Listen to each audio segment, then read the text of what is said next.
What if racism is not about superiority hierarchy? What if it functions more like a system of rewards, roles, fake identities, and resource flows? What if the real story is not about who dislikes whom, who hates whom, who is better because they are more modernized, but about how entire societies are quietly organized? There is an old fairy tale that, when viewed differently, offers a surprisingly precise map, a surprisingly precise architecture. There is something fascinating about old stories. They survive centuries not because they entertain, but because they capture patterns that humans keep recreating, centuries after centuries, generations after generations. Take that story of Hansel and Gretel. Most people remember the candy house. Fewer remember the cage.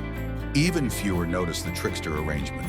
One child is fed, one child is worked, both are trapped, and at the center of it all sits an oven, waiting and waiting quietly for the sacrifice and the extraction. Now imagine the story not as folklore, but as a metaphor for systems. Because racism, despite how often we frame it, is not only about personal prejudice. It behaves more like an arrangement, a structure, a design. In the story, the house looks like generosity, sweet walls, warm light, shiny objects. Abundance is omnipresent, where scarcity once lived. But the sweetness is not kindness, it is incentive. Because extraction systems rarely introduce themselves as brutality. They introduce themselves as a harmless opportunity, as a safe environment, as an advantage. So, inside the house, the roles are assigned. Hansel is placed in a cage and fed generously. Gretel is forced to work. At first glance, this feels like simple cruelty, but structurally, something more precise is happening. One participant is stabilized through reward. Another is stabilized through necessity. Both roles sustain the same center. So let's slow this down and look at it closer. Hansel is not beaten. Hansel is fed, comforted, protected, but confined. The cage does not eliminate suffering. It replaces uncertainty with conditional security. And conditional security is one of the most powerful tools any system can use, because comfort reshapes perception. It softens questions and narrows awareness. Meanwhile, Gretel labors. She maintains the house and sustains the environment. She absorbs the strain required for the structure to function. Her burden is not framed as theft. It is framed as a necessity sold as rhetoric to Hansel, as simply how things are, which is how most extraction systems operate. They convert imbalance into normalcy and invites others to do so, like a gentle encouragement. This is where the analogy sharpens.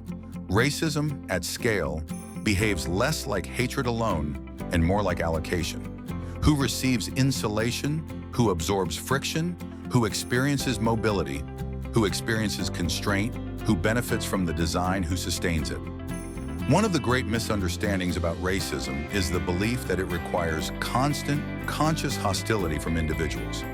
That is just a clever drama, because systems do not depend on daily malice. Malice is the optimizer. They depend on stability, on incentives, on artificial narratives that make roles feel natural. In many historical contexts, white populations were positioned within structures that provided relative advantages, relative safety, relative mobility. And these advantages were real, but they were also conditional, which is the part rarely examined. Because conditional advantage is not the same as freedom. Hansel is fed, but he is not sovereign. He is comfortable, but is still inside the house, still inside the design. Extraction systems follow a consistent rule. They preserve the center first, always, always, always. Not the intermediaries, not the laborers, only the center.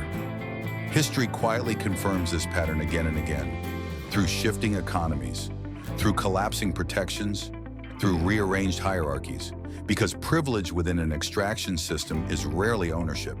It is positioning, and positioning can change.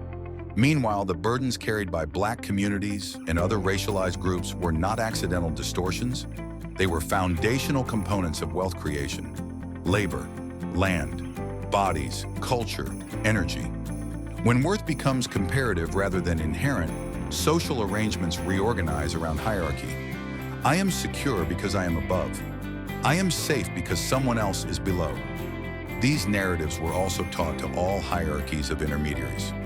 Also, these logics do not require cruelty to persist. They tap into the natural human dynamics of survival, then reinforced through belief and normalization. From a psycho-spiritual perspective, extraction at scale reflects something even more fundamental: a hunger for stability of self, for identity reinforcement, for relief from uncertainty.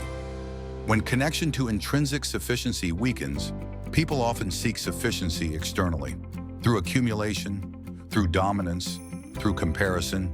Extraction becomes a substitute for coherence, and hierarchy becomes a substitute for security. Now let's go back to the witch for the tale. The witch is not merely a character. She has an appetite without self-generation, a structure that cannot sustain itself without consuming others, which is why the oven exists, not as punishment, but as a mechanism. And perhaps, here is the most unsettling truth: the oven was never designed for only one participant. The honest truth is that imbalance destabilizes everything it touches. It doesn't liberate anyone it needs. As such, strain spreads and instability expands. Hence why systems built on extraction eventually compress widely non-stop, like a horde of locusts, artificially creating rising and falling tides over and over again. So what changes the story? Not outrage alone, not accusation, but a recognition that seeing the oven not as furniture, but as function, seeing rewards not as generosity, but as stabilization, seeing labor not as destiny, but as allocation, seeing the house not as permanency, but as a marketing construct indicates that such systems persist through normalization, and normalization dissolves through clarity. So, when enough people begin asking different questions, such as, who benefits from this arrangement? Who absorbs its costs? Who define these roles? Who maintains the house? Then perhaps the most important question is arise: who are we outside the house? Who are we indeed? Because here is the hopeful part that stories rarely emphasize. Structures can be powerful, but they are not permanent. Like the wheel of existence, designs can be redesigned, perception can evolve, and awareness can shift trajectories. Human history is not just a story of systems repeating, it is also a story of consciousness expanding. Out of assumptions being questioned, out of invisible mechanics becoming visible, out of new arrangements becoming possible. The moment we begin seeing racism not only as personal hostility, but as a global wealth extraction architecture, cleverly disguised as racism, just an intricate cage with no locked doors and windows, just an illusion of meaning and identity, something remarkable happens. Blame takes a different form. Insight deepens, and the agency of real knowing returns. Because understanding systems does not trap us inside them. It gives us leverage. It gives us language. It gives us exit pathways. It gives us recognition of the illusionists. Old stories always endure because they whisper a quiet truth. What feels inevitable is often constructed. What is constructed can be transformed. And perhaps the most beautiful realization of all is that beyond every candy house, there is still a forest, a big forest, a massive forest, a gigantic forest, made of countless spaces, countless possibilities, countless paths not yet designed. Sometimes clarity is not heavy. Sometimes clarity is self-liberation to freedom.